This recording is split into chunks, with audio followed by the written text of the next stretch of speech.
안녕하세요. DJ 현희입니다. 오늘의 사연 시작해 보겠습니다. 안녕하세요. 저는 경기도에 사는 30대 중반 곽현준이라고 해요. 저는 어린 시절 평온한 삶을 살다가 10대에 들어서면서 정말이지 감당하기 어려운 일을 겪게 되었어요. 20대에 들어서면서 좀 살만하다 싶어서 내 인생에 그때보다 더한 일은 앞으로 일어나지 않겠구나 생각했는데 이게 무슨 일인가요? 10대 때보다 더한 일이 30대 제 눈앞에 펼쳐졌답니다. 그 어이없고 충격적인 일들이 터지고 나서 제가 어떻게 그 일을 다 감당해야 할까 난감했었어요. 제가 30대에 들어서 당한 분노와 배신 등 모든 감정들을 담아보려고 이렇게 펜을 들게 되었어요. 부족한 글솜씨이지만 최선을 다해 당시의 상황과 제 감정을 녹여냈으니 끝까지 들어주세요. 저에게는 그 누구에게도 얘기하지 못한 복잡한 가정사가 있어요. 그 얘기부터 시작을 해볼게요. 저희 가족은 지방 소도시에서 아빠, 엄마, 누나와 나 이렇게 네 식구가 살았어요. 아빠는 우체부셨어요. 지금도 집집마다 우편물을 배달해주는 우체부가 있지만 예전에는 통신수단으로 우편물이 많았기 때문에 우체부들이 지금보다 훨씬 많았죠. 우체국 우체부는 공무원이죠. 우체국 제복을 입고 출근하는 아빠의 모습이 저는 참 자랑스러웠어요. 그런 어느 날 성실히 살던 저희 아빠가 동창 꼬임에 넘어가 버린 거예요. 공무원에서 언제 돈 벌 거야? 너 같은 놈이 자전거 타고 다니면서 집집마다 편지 배달할 줄이야 누가 알았겠냐? 너 학교 다닐 때 공부도 곧잘 했잖아. 이렇게 말한 동창은 아빠와 그리 친한 친구는 아니었어요. 서울에서 사업을 하던 친구인데 갑자기 고향에 내려와서는 고향 운운하며 동창 운운하며 그리고 서울에 있는 자신의 사업체가 어쨌다는 둥 자신을 성공한 사업가로 소개하며 떠벌리고 다녔죠. 아빠의 동창이라는 이 사람은 초등학교, 중학교, 고등학교를 아빠와 함께 다니고 이후 아빠는 지방 소재대학에 진학을 하고 이 친구는 서울로 떠났었다죠. 근 15년 만에 고향 땅을 밟은 이 친구는 자신을 엄청난 사업가로 소개하면서 여러 선후배는 물론 동창들을 들쑤시고 다녔고 여러 명에게 미끼를 던진 거였죠. 내가 우리 고향에 벽돌 공장을 만들 거야. 오래전부터 자연 친화적인 황토 벽돌을 구상했지. 우리 고향 땅 황토 알아주잖니. 내 사업이 아무리 많아도 이건 꼭 내가 올해 안에 마무리한다. 지금 저쪽으로 터 잡는 곳 알지? 부지 선정은 끝났고 올해 안으로 투자금만 마련하면 절반은 끝난 거야. 그러면서 저희 아빠에게 투자를 하라고 권유를 했죠. 그럼 사장 자리를 내주겠다고요. 그때가 하필 아빠가 할아버지로부터 유산을 물려받은 직후였어요. 아빠는 우체부 일을 하기 때문에 농사를 지을 시간이 없어서 땅을 내놓은 상태였죠. 땅은 생각지 않게 잘 팔렸고 아빠는 여러 날 고민한 끝에 사장 자리를 준다는 조건으로 그 친구에게 투자를 한 거였어요. 그리고 한 달 뒤였어요. 모든 게 거짓말이란 게 들통이 났죠. 벽돌 공장이 지어진다는 부지는 알고 보니 다른 투자자가 시멘트 공장을 지을 부지였어요. 이 동창은 아빠의 눈과 귀를 막아버리고 동창은 할아버지의 땅을 판 돈은 물론 아빠에게 퇴직을 권유하고 우체국 퇴직금까지 모조리 들고 날라버린 거예요. 아빠는 우체국을 좀 더 다니다가 공장이 얼추 윤곽을 나타내면 퇴직을 하려고 했죠. 그런데 동창 말이 사장 될 사람이 건물 다 지어지고 난 뒤에 들어올 거야. 시작부터 함께하면서 일이 어떻게 돌아가는지 알아야지. 하면서 하루라도 빨리 다니던 우체국에 사표를 내도록 종용했죠. 순진한 아빠는 다 믿었어요. 그리고 우체국을 퇴직하고 받은 퇴직금까지 모조리 동창에게 주었죠. 그런 어느 날이었어요. 동창과 연락이 되지 않는 거예요. 다급해진 아빠는 동창이 준 명함에 적힌 서울 회사로 전화를 했는데 어느 가정집 전화번호더래요. 그리고 벽돌 공장이 짓고 있는 곳에 가봤더니 여기 시멘트 공장 들어오는데요. 아니에요. 제 친구가 여기 벽돌 공장 들어선다고 터 잡는 거라고 했어요. 이 양반도 당하셨구먼. 오전에도 그런 사람 여러 명이 왔다 갔어요. 누가 그랬다면서요? 여기 황토 벽돌 공장 들어온다고 투자하라고. 네네, 맞아요. 여기 벽돌 공장, 황토로 만든 벽돌 공장이요. 아이고, 저는 잘 몰라요. 대답해주기도 징하네 정말. 저한테 물어보지 마시고요. 경찰서에 가서 얘기해 보세요. 아빠는 동창과 이곳에도 와봤더래요. 이 동창은 여기에 시멘트 공장이 지어진다는 것을 알고 순진한 고향 사람들에게 이곳에 벽돌 공장이 들어선다라고 속인 거죠. 아빠가 모든 사실을 알게 된 후로 한 닷새 정도가 지났을 거예요. 양갈래 머리를 닦고 교복을 입은 한 여학생이 우리 집을 찾아왔어요. 그러고는 편지 한 통을 내밀었어요. 그 편지는 바로 아빠에게 사기를 친 동창이 쓴 거였어요. 얘는 내 딸 김지인이다. 돈 빌려간 대신 내 딸 지인이 부려먹어. 여자애라서 쓸 데가 많을 거야. 공장에 보내든 술집에 보내든 네 하고 싶은 대로 해라. 하면서 아빠 동창은 저희 집을 쑥대밭으로 만들어 놓고 제 딸까지 저희 집에 보냈죠. 아빠가 사기를 당한 뒤로 저희 집은 하루도 편할 날이 없었는데 지인이란 여자애가 저희 집에 온 뒤로 저희 집은 더욱 파란만장해졌어요. 아침, 낮, 저녁으로 엄마 아빠의 부부싸움이 계속됐어요. 그러게 내가 몇 번을 말해. 잘 알아보고 하라고 했잖아. 사업은 아무나 해? 우체국도 그렇게 내가 그만두지 말랬잖아. 그러더니 이 상황에 저 아이까지 나더러 키우라고? 당신 정말 뻔뻔한 거 아니야? 그 사기꾼 자식이 사방팔방으로 내가 믿을 수 있게 작업을 해놨는데 내가 무슨 수로 잘 알아봐. 공장에 갔을 때 거기서 일하던 인부들이 그러더라. 벽돌 공장이 들어설 거라고. 그런데 그거 다 그 새끼 지 사람들 풀어서 짜고 친 거잖아. 그러니 내가 어떻게 그 사기꾼 자식을 이겨먹어. 다 믿었지. 자랑이다 자랑. 알았으니까 이제 알았으니까 동네 공장이라도 나가서 돈 벌어와. 우리 식구 굶어 죽게 생겼다고. 싫어. 자존심이 있지. 내가 어떻게 공장을 나가? 그럼 우리 식구 굶어 죽으라고? 어떡할 거야? 하면서 엄마는 눈물을 쏟아냈어요. 그러다가 아빠의 팔을 잡고 엉엉 더 소리내어 우셨어요. 아빠는 엄마의 그런 손을 뿌리쳤어요. 그러다 엄마가 뒤로 나자빠지셨는데 하필 모서리에 머리를 찌으셨죠. 그게 시작이었어요. 엄마는 더 화를 냈고 아빠의 목소리는 더욱 커졌어요. 매일 그렇게 다투다가 하루는 엄마가 지인 누나 손을 잡고 동네 식당을 데리고 갔어요. 네 아버지가 그랬지? 널 공장에 보내든 술집에 보내든 우리 마음대로 하라고. 너도 네 아버지 편지 봤지? 우린 잘못 없다. 네 아버지가 우리 돈 사기친 값이니까 그리 알고 일해. 도망갈 생각하지 말고. 원망을 하려거든 네 아버지 원망하고. 나는 잘못 없다. 그렇게 엄마는 지인 누나를 식당에 두고 집으로 왔죠. 그런데 그날 하필 아버지가 그 식당에서 술 한 잔을 하다가 설거지를 하는 지인 누나를 봐버린 거예요. 아빠는 지인 누나와 눈이 마주치자마자 지인 누나의 손을 끄집고 집으로 데리고 와버렸어요. 그리고 엄마와 대판 싸움이 벌어졌죠. 어린아이에게 무슨 짓이야? 네가 가서 식당에서 설거지해? 뭐라고? 당신 정말 미쳤구나. 아직도 현실 파악이 안 돼?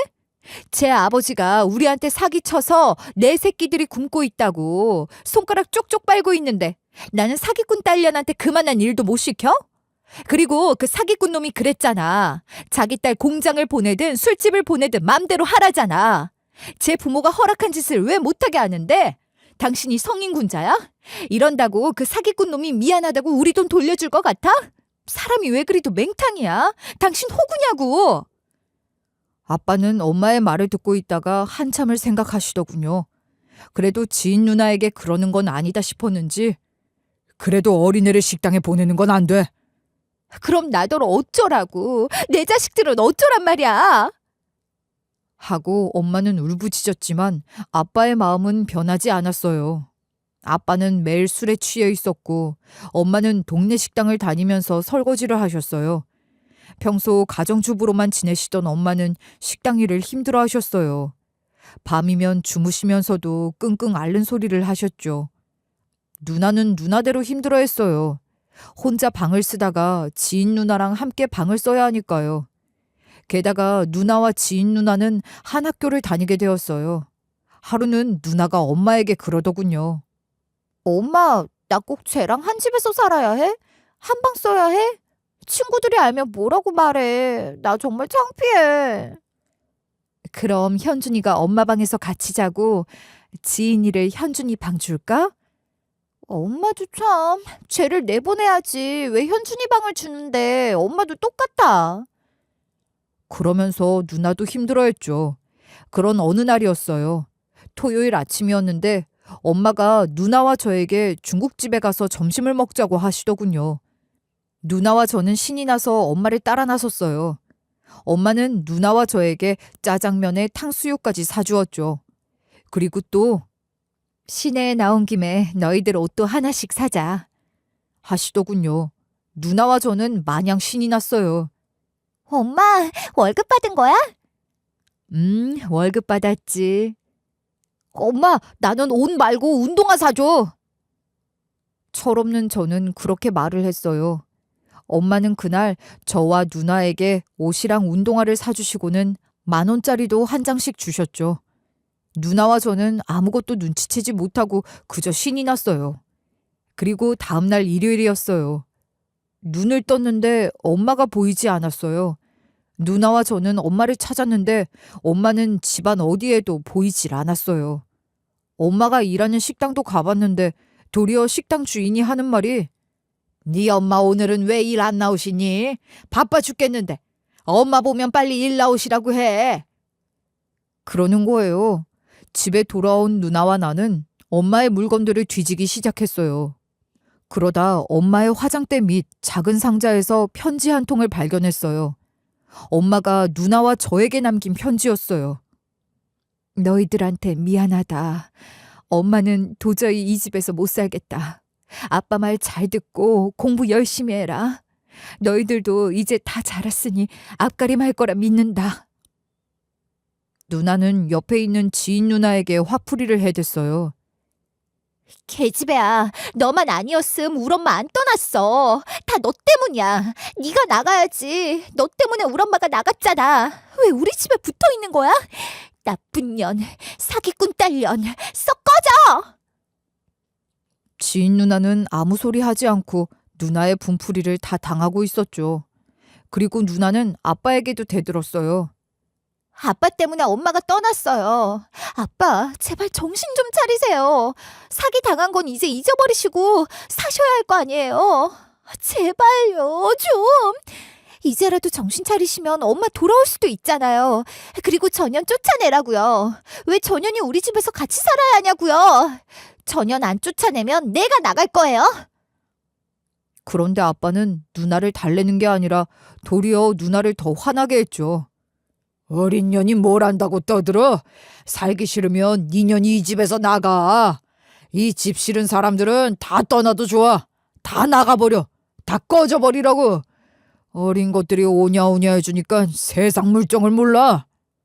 세상 물정 모르는 건 아빠 아니야? 누나의 이 말에 아빠는 흥분을 하셨고 누나의 뺨에 손을 댔죠. 누나는 서러움에 복받쳐 울기 시작했어요. 그리고 아빠도 누나에게 상처가 되는 엄청난 말을 하고 말았어요. 너 학교 때려치우고 돈이나 벌어. 공부도 지지리도 못하는 년이 어디서 입만 나불거려. 네 년이 잘했으면 엄마가 집을 나갔겠어. 너희들이 속썩이니까 나간 거야. 공부 못한다고 학교를 그만둬? 내가 왜? 내가 왜 학교를 그만둬? 아빠 제정신이야? 학교를 그만둘 사람은 내가 아니라 전현이라고. 저 사기꾼 딸년이라고. 저 가시나가 나가서 돈을 벌어야지. 뭐? 날더러 학교를 그만두고 가서 돈 벌라고? 내 말이 틀렸냐? 넌 공부를 못하고 지인 있는 반에서 1등이잖아. 너는 아무리 해도 대학 못 가. 그런데 저 계집애는 공부 잘하니까 대학 보내서 돈 잘 버는 직업 만들어서 제 아빠가 떼먹은 내 돈 악착같이 갚게 할 거야. 아빠가 다 생각이 있어. 이 말이 진정 아빠의 진심이었을까요? 당시 어린 저는 거기까지 아빠의 마음을 헤아릴 수 없었어요. 하지만 그때 그 나이 누나와 저는 아빠의 말이 그렇게 서운할 수가 없었어요.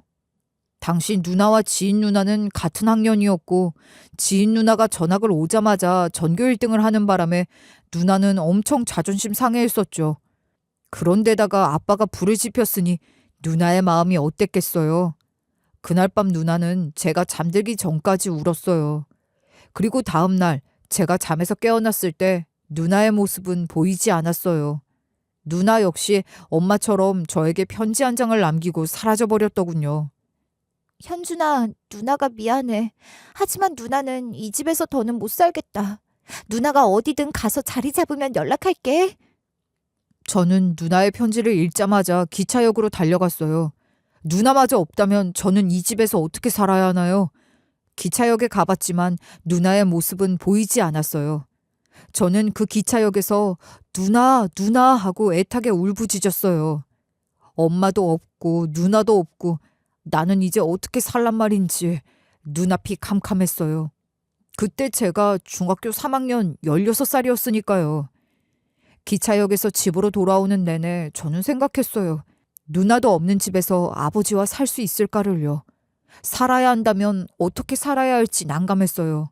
아무리 생각해봐도 답이 보이질 않았어요. 그렇게 머릿속으로 여러 생각들을 하며 집에 도착했는데 제 눈앞에서 아빠가 돈 봉투를 꺼내 돈을 세고 계셨어요. 아버지는 기분이 좋아서 돈을 세며 싱글벙글 하셨어요. 네 엄마가 애지중지하는 재봉틀은 놓고 가서 얼마나 다행이냐. 재봉틀이 돈이 좀 되더라고. 재봉틀은 엄마가 아빠와 결혼할 때 가져온 혼수라고 했던 말을 제가 들었던 기억이 나더군요. 엄마가 그렇게 소중하게 생각했던 재봉틀을 팔아버린 아빠가 그 순간 제 눈에는 사람으로도 보이지 않더군요. 이러다가는 저도 누군가에게 팔아넘길 것 같은 생각이 들었어요. 아빠는 돈 봉투를 바지 주머니에 넣더니 안방으로 들어가서 한숨 주무셨어요. 그때 지인 누나는 부엌에서 밥을 하고 있었고요. 모르겠어요. 지금 생각해도 잘 모르겠어요. 왜 지인 누나와 함께 하려고 했는지를요. 저는 아빠가 더 깊이 잠에 빠져들기를 기다리고 있었어요. 그리고 저는 지인 누나에게 말했어요. 누나, 짐 싸 빨리. 우리 도망가는 거야. 내 말 무슨 뜻인 줄 알지? 지인 누나는 저에게 왜냐고 묻지 않고 그저 질문도 대답도 없이 고개만 끄덕였어요. 그러고는 방에 들어가서 소리 나지 않게 조심조심 짐을 챙겼어요. 저 역시 제 방에 들어가서 제 짐들을 챙겼어요. 그리고 저는 소리가 나지 않게 아빠 방으로 들어갔어요. 아빠가 엄마 재봉틀을 팔고 받은 돈 봉투를 아빠의 바지 주머니에서 꺼내기 시작했어요. 심장이 쿵쾅쿵쾅 뛰었어요. 제 숨소리가 들릴까봐, 돈 봉투에 바스락거리는 소리가 들릴까봐서 저는 아주 조심조심 돈 봉투를 꺼냈어요. 완벽한 성공이었어요. 저는 아주 조심히 아빠 방에서 나오는 것까지도 성공을 했어요. 그 길로 지인 누나와 저는 뒤도 돌아보지 않고 기차역으로 달렸어요. 서울역으로 가는 기차표를 끊었고 지인 누나와 저는 고향에서 도망쳐 나왔어요. 그날 기차 안에서 저는 지인 누나에게 펑펑 울면서 말했어요. 누나, 나는 우리 아버지 용서 안 할 거야. 절대로 우리 아버지처럼 등신처럼 사기당하고 가족들 힘들게 하면서 살지 않을 거야. 지인 누나는 당시 18살이었어요. 저보다 2살 많은 누나였죠. 지금 생각해도 지인 누나는 참 현명했어요. 지인 누나는 서울에 도착하자마자 식당에 취직을 하려고 돌아다녔어요. 저를 친동생으로 소개하고 당분간 동생과 같이 일을 할 테니 며칠만 재워달라고 부탁을 했죠. 여러 식당들을 돌아다니던 끝에 한 식당에서 저와 누나를 받아주었어요. 누나와 저는 열심히 식당에서 일을 했어요. 꾹 참고 3달 일한 월급에 엄마의 재봉틀을 판 그 돈과 합쳐서 월세방 하나를 얻을 수 있었어요. 지인 누나는 월세방을 얻자마자 저에게 그러더군요. 현준아, 너는 지금부터 일하지 말고 공부해. 고등학교 가자. 그리고 대학도 가야지. 돈 걱정은 하지 마. 누나가 벌게. 누나 혼자 벌어서도 충분해. 하는 거예요. 지인 누나의 마음에 저는 고마움을 느꼈고 눈물이 났어요. 그 후 지인 누나는 식당 일을 그만두고 4대 보험이 되는 공장을 다녔고 저는 고등학교를 다녔어요. 그렇게 저는 전문대학을 가게 되었고 지인 누나는 계속해서 공장을 다녔어요. 그러다 제가 군대를 갔는데 지인 누나가 그립더군요. 그때 처음 알았어요. 지인 누나를 제가 이성으로 사랑하고 있다는 것을요. 저는 부대에서 지인 누나에게 편지를 썼어요. 동생이 아닌 이성의 감정으로 좋아한다고요. 사귀자고요. 편지를 받은 지인 누나가 면회를 왔고 우리는 서로의 마음을 확인했죠. 제대 후 저는 공부를 해서 소방공무원이 되었고 지인 누나와 저는 결혼을 했죠. 지인 누나를 이제 아내로 부르게 되었어요. 아내와 저는 가지고 있는 돈을 다 끌어모아 저희는 아파트 전세를 구했어요.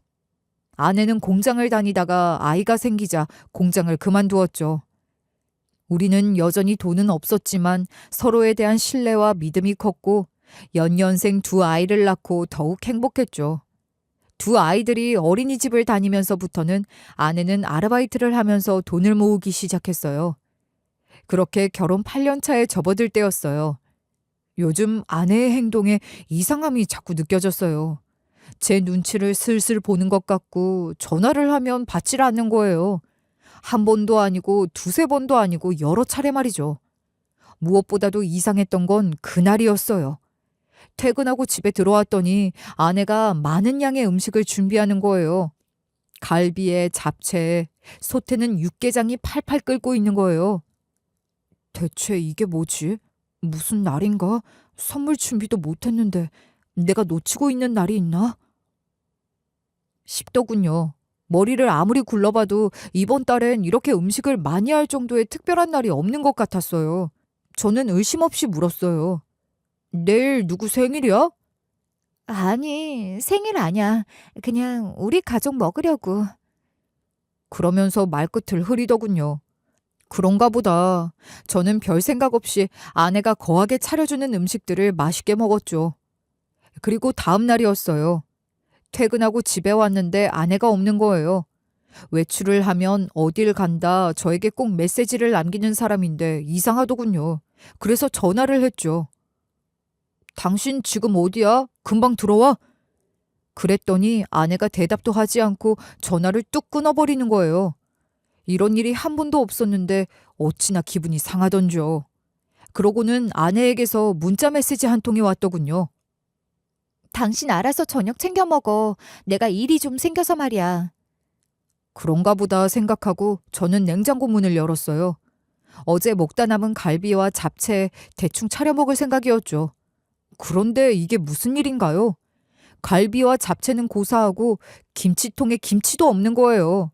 황당 그 자체였어요. 냄비를 열었는데 육개장도 하나도 남아있지 않더군요. 순간 어제 들었던 의심이 다시 들기 시작했어요. 요즘 전화를 해도 잘 받지 않고 느닷없이 갈비에 잡채를 하질 않나.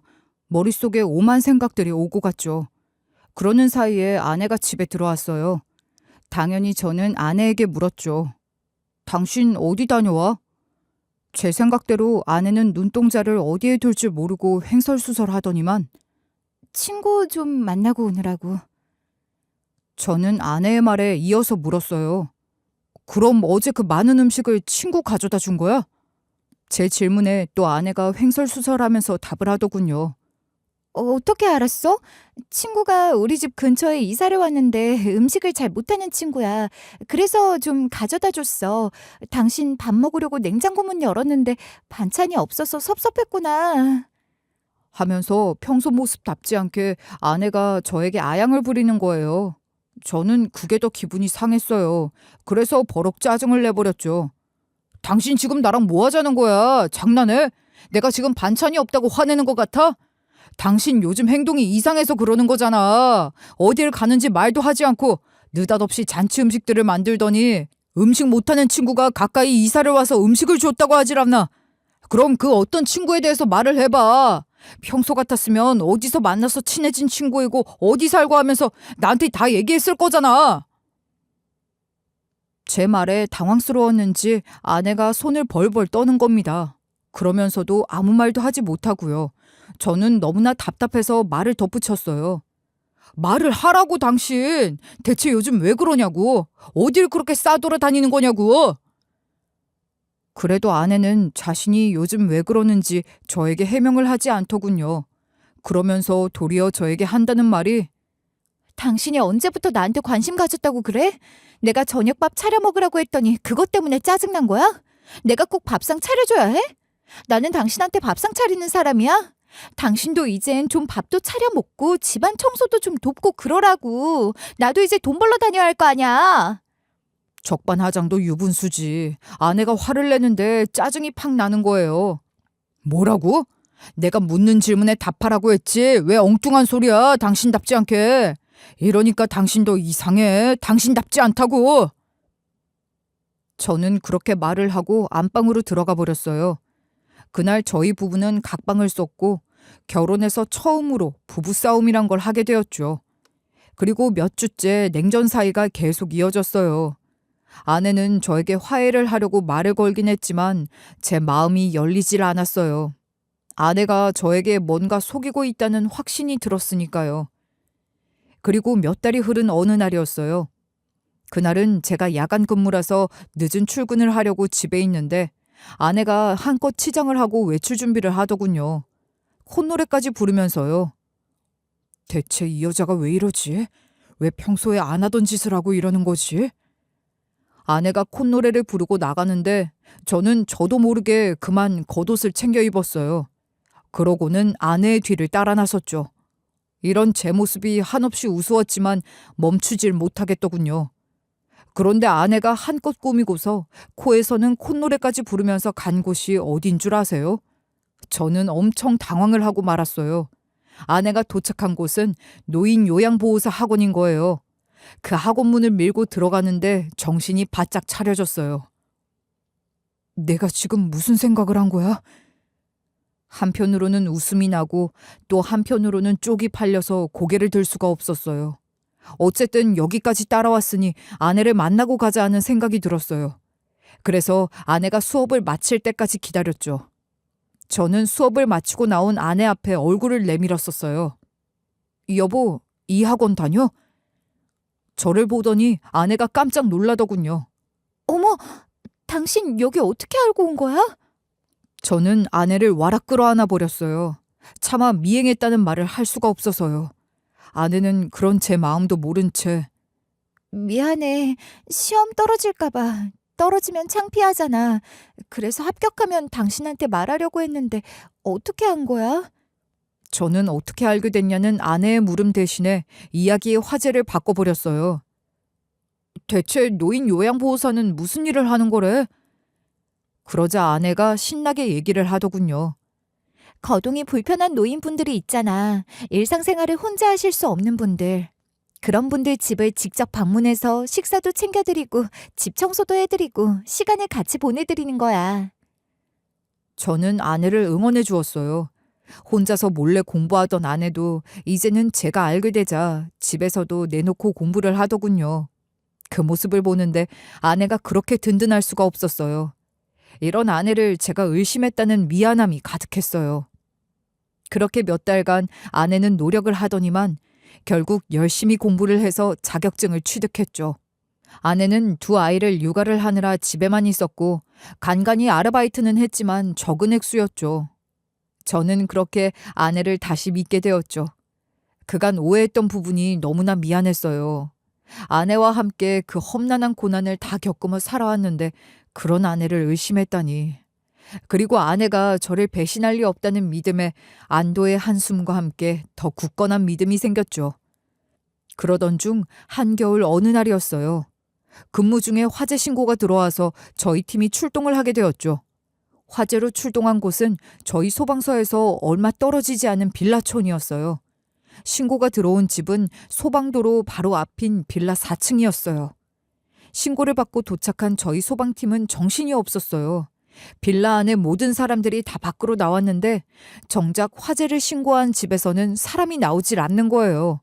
저희 팀이 도착했을 때 동네 주민들이 403호에 사람이 있어요. 아직 나오질 못했어요. 곧 숨이 넘어갈 듯 여기저기서 사람들이 외쳐댔어요. 저희 팀이 403호로 들어가려는 순간 한 여자가 뛰쳐나왔어요. 한겨울인데 반팔에 반바지를 입은 여자였는데 저는 그 여자를 본 순간 사지가 굳어버렸죠. 그 여자는 다름 아닌 제 아내였어요. 아내 역시 저를 보고 기겁을 했어요. 그 순간 저는 아내에게 어찌 된 일이냐고 붙잡고 물어볼 수가 없었어요. 제가 소방관이니까요. 화재 진압이 우선이니까요. 아내가 저를 붙잡고 눈물을 흘리며 애원했어요. 안방에 탈출하지 못한 사람이 있어요. 그분 탈출시키려고 제가 하면서 아내는 뒷말을 잇지 못했어요. 순간 제 머릿속에 맞아, 내 아내는 노인집에서 요양보호사 일을 하고 있지. 그럼 옷은 뭐지? 꼭 이렇게 옷을 입고 일해야 하나? 저는 정신이 반은 나간 상태로 안방으로 들어갔어요.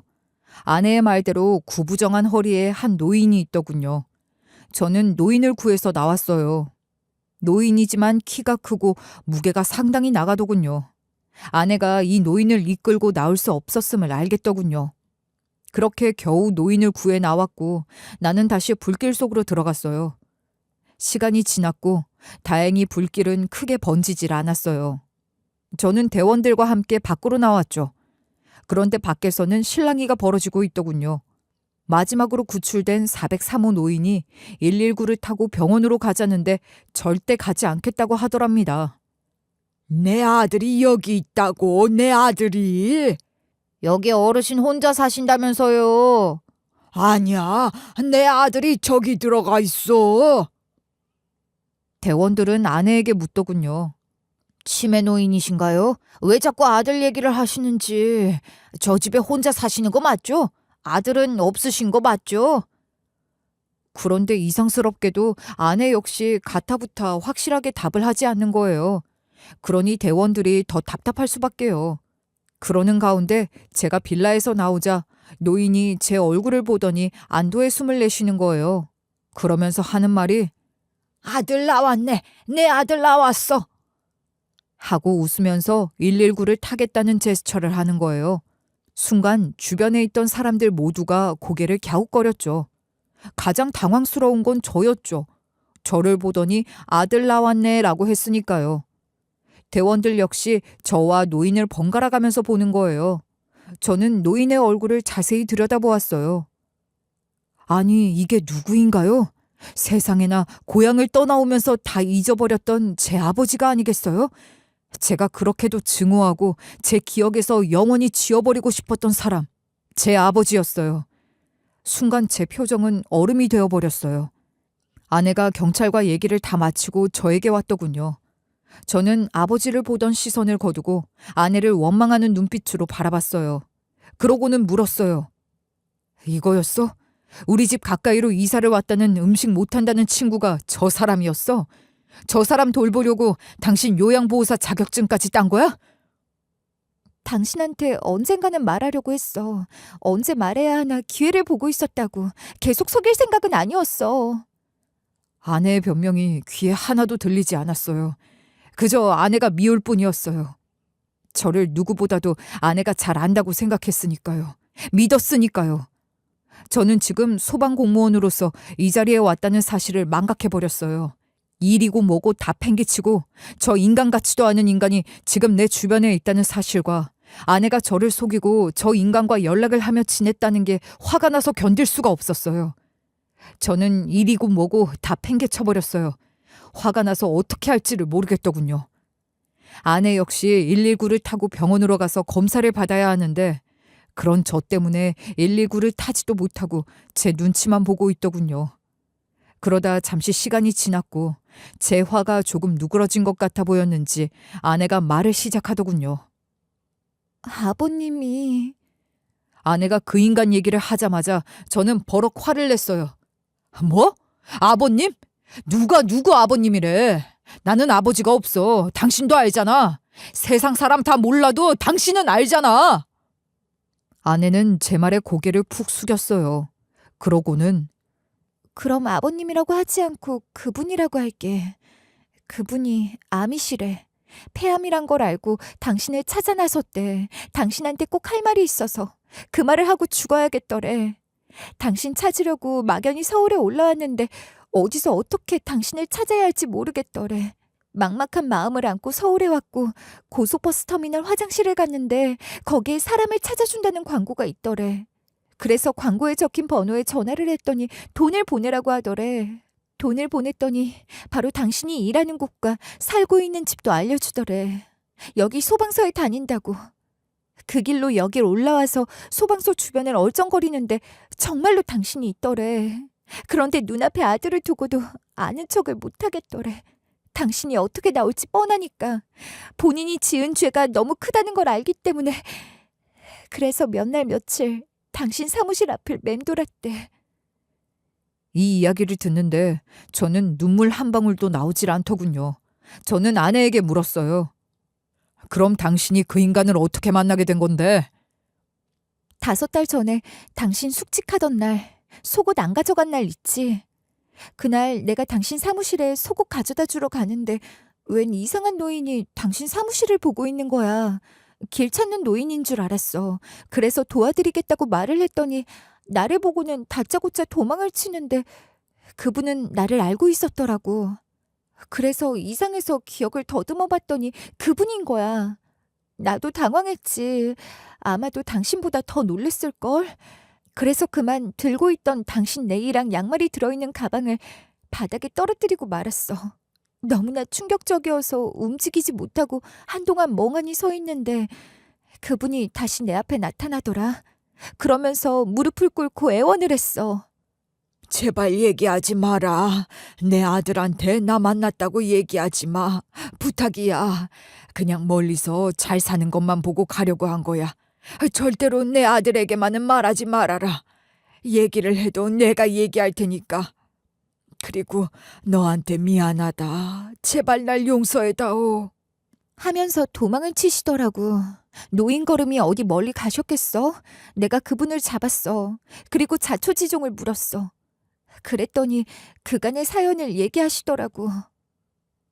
그래서 그 인간이 암이어서 이제 와서 아프니까 병 건너해달라고 하디? 하, 끝까지 어이없게 하네. 왜 이렇게 뻔뻔해? 그래서 당신 찾아온 게 아니야. 그건 아니야. 절대 아니야. 그래서 그 늙은 노인의 돌보느라고 자꾸 안 하던 행동들을 한 거야? 왜? 나 모르게 그 인간 도와주니까 기분이 좋아? 그렇게 아버지와 아내는 서로를 알게 되고 연락을 주고받기 시작했다고 해요. 그러다 아내의 제안으로 아버지는 제가 일하는 소방서 근처 빌라촌에 집을 구해 이사를 오게 된 거라고 해요. 그 인간이 무슨 돈이 있어서 빌라를 구해? 혹시 네가 해준 거 아니야? 그건 아니야. 오해하지 말고 이제 집에 가서 얘기하자. 집에 들어가서 아내는 그간의 사연들을 저에게 더 얘기해 주었어요. 아버지는 제가 돈을 훔쳐 아내와 달아나자 엄청 화가 났다고 해요. 저를 찾으면 가만두지 않을 거라고 벼르고 있었대요. 그렇게 몇 달이 지났는데 생각지도 못한 누나의 소식을 접하게 되었대요. 누나가 가출 소녀인 걸 안 나쁜 놈들이 누나를 유인해서 취업을 해준다고 해놓고선 술집에 팔아넘겨 버렸대요. 이로 인해 누나는 스스로 삶을 접었다고 해요. 경찰에게 누나의 이 소식을 듣고 아버지는 절로 정신이 들었대요. 그동안 자신이 가족들에게 무슨 짓을 했는지를요. 아버지는 누나의 마지막을 함께 해줬다고 해요.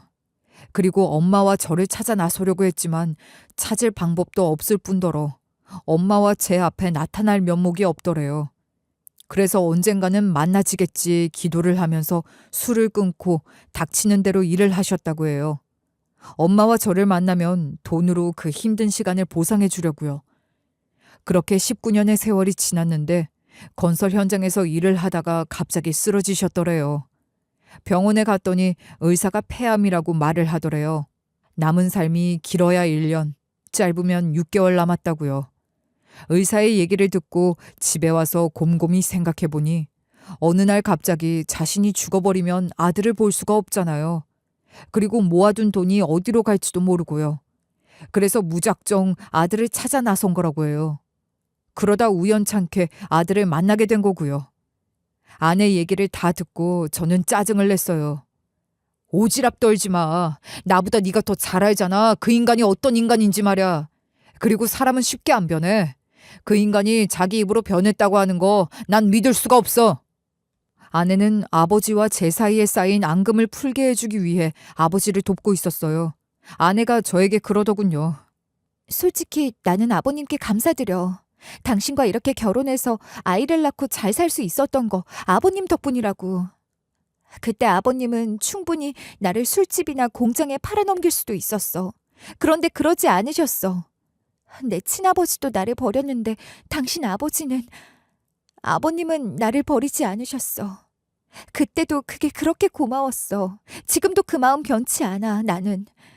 그때 아버님이 나를 술집에 팔아넘겼다면 아마 나도 당신 누나와 같은 선택을 했을지도 몰라. 눈물을 흘리는 아내에게 제가 말했어요.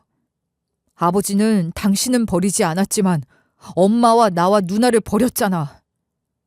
아버님이 해마다 누나 제사를 지내고 있더라. 누나 제사는 이제 내가 지낼 거야. 뭐라고? 누나 제사를 지내? 누나 죽여놓고 뻔뻔하게 제사를 지낸다고? 진짜 코미디가 따로 없다. 저는 화가 머리끝까지 났어요. 이 화를 주체할 수가 없더군요. 아내는 아내대로 지난 시간들이 떠올라서 감정을 주체하지 못하고요. 그러다 얼마의 시간이 흘렀을까요? 아내가 그러더군요. 아버님 암 환자야. 그래서 내가 아버님 집에 다니면서 음식도 해드리고 청소도 해드린 거야. 공짜로 한 거 아니고 요양보호사 자격으로. 아버님 집에서 일을 하면 돈도 나와. 불이 난 그날도 청소를 해주느라 옷도 반팔 반바지 입고 있었던 거야. 아버님이 추위를 많이 타셔. 그래서 보일러를 빵빵하게 트는데도 춥다고 하셔서 전기장판까지 켠 거고. 아내는 저를 설득했지만 저는 그런 아버지를 용서할 수가 없었어요. 늙고 병들면 다 용서가 되는 건 아니잖아요. 그렇게 그날 아내와의 대화를 마치고 한참을 생각했지만 제 마음속에선 용서하는 마음이 끝내 생겨나질 않았어요. 그러다 며칠이 지났을 거예요. 퇴근을 하고 집으로 가는데 집 앞에 아버지가 서 계시더군요. 아버지가 무슨 얘기를 할지 뻔했어요. 이런저런 구차한 얘기가 듣고 싶지 않아서 저는 아버지를 피하려고 했죠. 그런데 아버지가 저를 보자마자 무릎을 꿇으셨어요. 저는 냉정하게 말했어요. 쇼하지 마시고 가세요. 무슨 얘기 하실지 다 알아요. 하지만 제 마음은 변함없습니다. 저한테 진심으로 미안하다면 엄마랑 누나 제 앞에 데리고 오세요. 그럼 제가 용서해 드릴게요. 라고 저는 모질게 얘기를 하고 돌아서 와버렸어요. 그리고 집에 들어와서 아내에게 얘기를 했어요. 너 돈 안 벌어도 돼. 그러니까 그 사람 집에 가지 마라. 그리고 그날 이후 저는 아내를 멀리하기 시작했어요. 아내는 기회가 될 때마다 저를 설득하려 했지만 저는 분이 풀리지 않았거든요. 아버지와 저 사이에서 전전긍긍하는 아내가 느껴졌지만 어쩔 수가 없었어요. 그리고 몇 주 뒤에 화재에 대한 원인 조사 결과가 나왔어요. 아버지는 빌라에 새 들어 사셨고 전기장판 과열로 인한 화재였어요. 제 아내가 그 현장에 있어서 빠르게 신고를 하고 대처를 해서 그 정도였지. 만약에 늙으신 아버지 혼자 있었으면 대형 화재가 났을 거예요. 불이 옆집까지 번지지 않은 게 천만다행이었어요. 빌라 주인이 와선 아버지에게 막 뭐라고 하더군요. 이래서 내가 늙은 노인애한테 월세 안 주려고 했던 건데 노인이 이 집 아니면 안 된다고 해서 하도 굽신거리길래 불쌍해서 내줬더니만 이사달이 났네. 원상복구만 해놓으세요. 아버지가 집주인에게 또 미안하다고 허리를 숙이는데 저는 그저 그 모습을 바라보기만 했죠. 빌라 주인이 너무할 정도로 아버지에게 말을 했지만 저는 자식으로서 그냥 보고만 있었어요.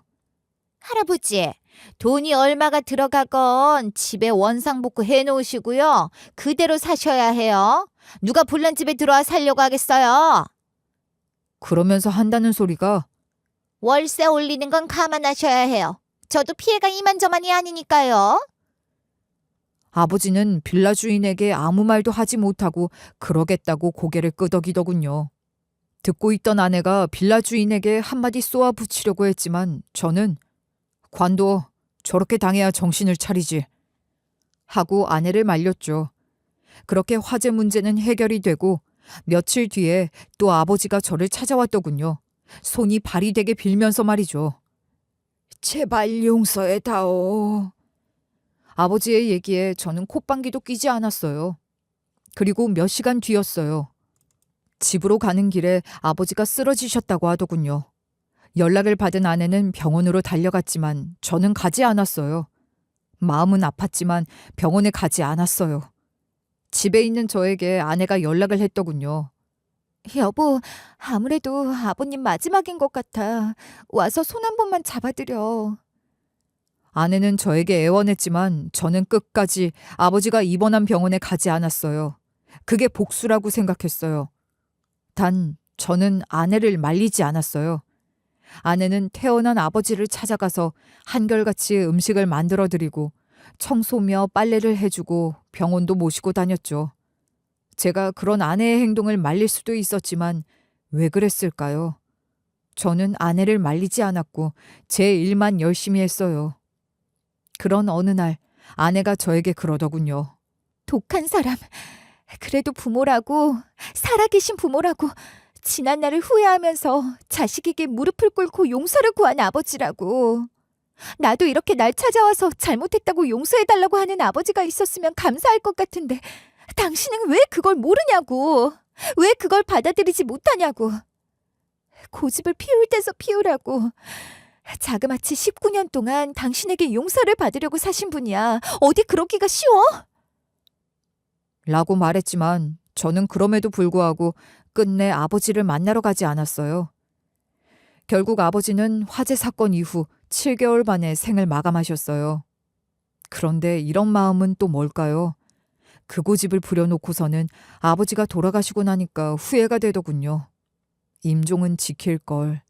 그래도 우리 아이들도 보여드릴 걸 하고요. 아버지를 납골당에 모시고 난 후에 저는 아내에게 그런 제 마음을 얘기했죠. 그랬더니 아내가 그러더군요. 당신 마음 알아. 정말 당신이 싫었다면 내 다리를 부러뜨려서라도 아버님 댁에 가는 날을 막았겠지. 당신 대신에 내가 아이들 데리고 아버님께 인사드렸어.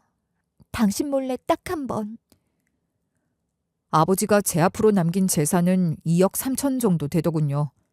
저는 그 돈으로 아파트 전세 재계약할 때 큰 도움을 받았어요.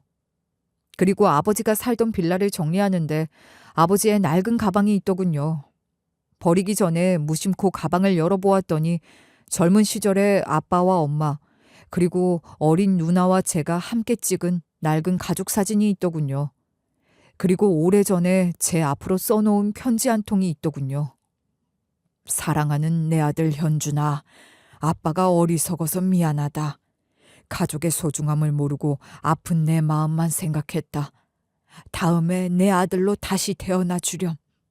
그럼 이 생에 못다한 아버지 노릇 제대로 해주마. 아버지를 용서해다오. 그리고 꼭 아버지와 아들로 다시 만나자. 마음으로 눌러쓴 진심 어린 아버지의 손편지를 보고서 저는 그동안 참았던 눈물을 흘려버렸어요. 아주 실컷 엉엉 처음이자 마지막으로 울어버렸죠. 하지만 솔직히 말해서 아직도 아버지를 다 용서한 건 아니에요. 엄마가 그립고 누나가 그리우니까요. 아버지를 생각하면 떠오르는 미움과 사랑, 이 두 마음을 언젠가는 바닥에 내려놓을 때가 있겠죠. 그땐 아버지를 진심으로 용서할 거예요. 아버지에 대한 용서와 그리움이 생기면 그때 다시 사연 보낼게요. 지금까지 제 사연을 들어주신 여러분 감사합니다. 안녕히 계세요.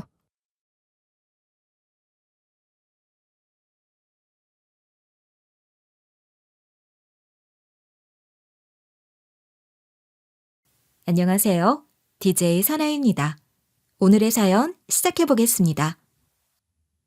저한테는 아들이 하나 있습니다. 아들은 저와 남편이 만나 결혼하고서 결혼한 지 9년 만에 아주 힘들게 얻은 자식이었어요. 오랜만에 끔찍히도 기다리고 고대하던 자식이라 저희 부부는 아들을 아주 귀하게 키웠습니다.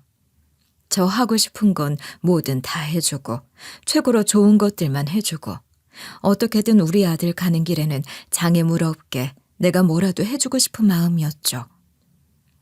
저희 부부는 크게 배우지 못했어도 우리 아들내미는 좋은 공부 시켜주고 싶어 대학원까지 뒷바라지 다 했어요. 평생을 다 줘도 늘 더 주지 못해 미안한 게 부모 마음이라고 자식한텐 늘 미안하고 가엾은 마음뿐이었죠. 부모가 나이가 많고 배움이 짧아 혹시라도 부끄럽지 않을까, 부족하지 않았나 걱정이 되고 미안한 마음이 컸거든요. 여기까지만 들으시면 자식놈 버릇 버리겠다고 할지 모르겠지만 그렇다고 저희 아들이 망나니같이 부모 은혜도 모르는 막대 먹은 녀석은 아니었어요. 엄마 아버지 고생하신다고 늘 마음 쓰는 효자였고 취업에 성공하고 나서는 그동안 키워주시고 베풀어 주셔서 감사했다며 앞으로 꼭 호강시켜드리겠다고 저희를 등에 업고 마을을 한 바퀴 돌기까지 했었죠. 저희 부부 결혼 40주년 됐을 때는 두 분 제대로 된 여행 한 번 못 가지 않았냐면서 비싼 해외여행까지 보내주던 효자였어요. 동네 사람들도 아들 잘 뒀다며 다들 부러워했더랬죠. 그렇게 아들이 대학원까지 나오고도 일이 마땅치 않아 고생하다가 결국 좋은 데 취업도 하고 결혼도 하고 우리 부부 여행도 보내주고 이제 우리도 호강하며 잘 살 일만 남았다 싶었는데 저희 남편은 참 복도 없죠. 실컷 고생만 하고 이제 좀 행복하려고 할 때쯤 남편은 그만 병으로 세상을 뜨고 말았어요. 이제 좀 살만해지니 이렇게 나를 두고 가는구나 싶어 오랫동안 마음이 안 좋았어요. 몇십 년을 부부로 한 집에 부대끼며 살아온 사람이 하루아침에 옆에 없으니 그 허전함은 이루 말할 길 없더군요. 저희 부부가 뭐 유달리 금슬 좋은 부부까진 아니었는데도 집에 앉아만 있으면 남편 생각이나 그렇게 눈물이 났습니다. 민용 아빠, 우리 민용이 이제 회사 잘 다니고 호강하고 효도 받으며 살 일만 남았는데 왜 날 두고 그렇게 빨리 갔어? 제가 남편을 보내놓고서 하도 울적해 하니까 저희 아들도 신경이 쓰였나 봐요. 아들 내외가 자주 집으로 와서는 저를 참 잘 챙겨주더라고요. 몇 개월을 집에 드나들면서 지극정성으로 잘해주는 아이들이 참 고마웠죠. 엄마, 아버지 돌아가시니까 많이 외롭지? 그래도 이제 내가 있잖아. 아버지는 없지만 엄마한텐 내가 있잖아. 너무 걱정하지 마요. 아버지 못 가지? 이제 내가 다 할 테니까. 그렇게 말해주는 아들을 보니 그래도 내가 말년에 우리 아들이라도 없었으면 서럽고 외로웠을 것을 자식 낳아놓길 참 잘했구나 싶은 마음이 들었어요. 게다가 아들 내외는 제가 맹장염에 걸려 수술받을 때 병원에 거의 전문 요양사처럼 붙어 있었어요. 남편 죽고 몇 달 지나지 않았을 때였는데 자다가 거의 대굴대굴 구를 정도로 배가 너무 아파 119를 불러 병원에 갔더니 맹장염이더라고요. 병원에서 급히 아들 내외에게 연락을 했더니 한밤중에도 한달음에 달려온 아들 내외였어요. 같은 병실 쓰던 사람이 처음엔 제가 무슨 큰 병이라도 걸린 줄 알았다고 하더군요. 난 진짜 무슨 큰 병이라도 걸린 줄 알았어요. 자식이랑 며느리가 하도 옆에서 보필을 잘하고 이렇게 효도를 하고 그러니까. 아니 저 집은 무슨 큰 병이 걸렸길래 저렇게까지 지극정성일까. 참 안 됐다 했었다니까요. 아유 근데 맹장염이라는 걸 듣고 얼마나 웃었는지. 그러게 말이야. 요새 저런 효자 효부가 어딨어. 어머니 아프시다고 이렇게까지 지극정성으로 모시고 말이야. 참 자식 하나는 잘 두셨어. 부러워 죽겠네요. 부러워 죽겠어. 병실 사람들이 다들 요새 저런 효자, 효부가 어딨냐며 부러워할 정도였죠. 그리고 퇴원하고 나서도 며느리가 죽 끓여주고 어머님은 당분간 꼼짝 마시고 쉬기만 하시라면서 집안일까지 싹 다 해주고 그러는 걸 보며 정말 고마움을 느꼈죠. 우리 아들이 짝을 참 잘 골랐구나 싶기도 했고요. 고맙다 아가.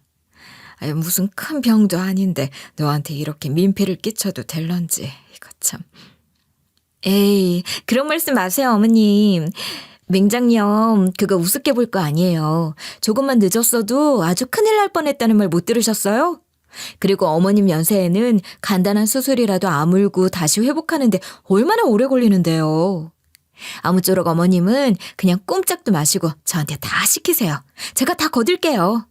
아, 고맙다. 고마워. 내가 무슨 복이 많아 이런 효부가 들어왔을꼬. 에이, 자꾸 그러시지 마세요, 어머님. 당연한 일이지 칭찬받을 일인가요, 어디? 그렇게 말도 참 예쁘게 하는 며느리였고 아들과 며느리 덕에 저는 남편 먼저 보낸 외로움도 조금씩 달래가며 지낼 수 있었죠. 그렇게 아들 내외와 부쩍 가깝게 지내기 시작한 지 한 반년쯤 됐을 때일까. 어느 날 아들이 문득 저한테 돈 얘기를 슬쩍 꺼내는 거예요. 사실 내가 지금 사업을 좀 구상 중이거든? 엄마도 알지? 나 어느 정도 회사 생활 기반 다져놓고 나면 독립해서 사업하고 싶어 했던 거. 근데 막상 본격적으로 추진을 하려고 보니까 돈이 좀 모자라더라고. 엄마가 그걸 좀 보태줬으면 하는데.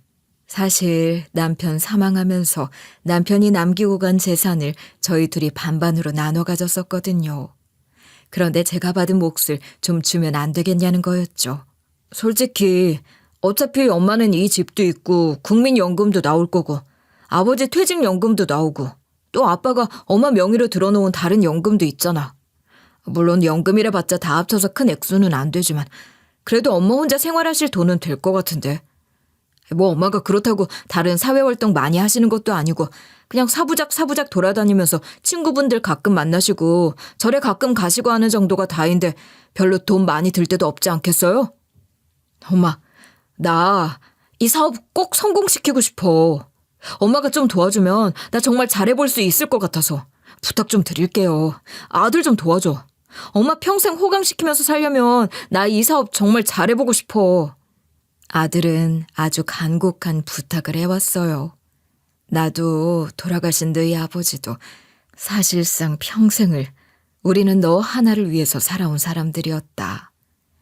우리가 평생 쉼없이 열심히 일한 것도 다 우리 아들 행복하게 잘 살라고 한 거였는데 이제와 사업하겠다는 우리 아들한테 내가 어떻게 거절을 하겠니? 너 하나 잘 살면 성공하고 잘 살면 그거 하나로 나는 다 된 거지. 저는 남편이 준 재산을 망설임 없이 증여해 줬어요. 바보 같은 짓이라고 하실지 모르겠지만 자식을 둔 부모님이라면 이해하실 거예요.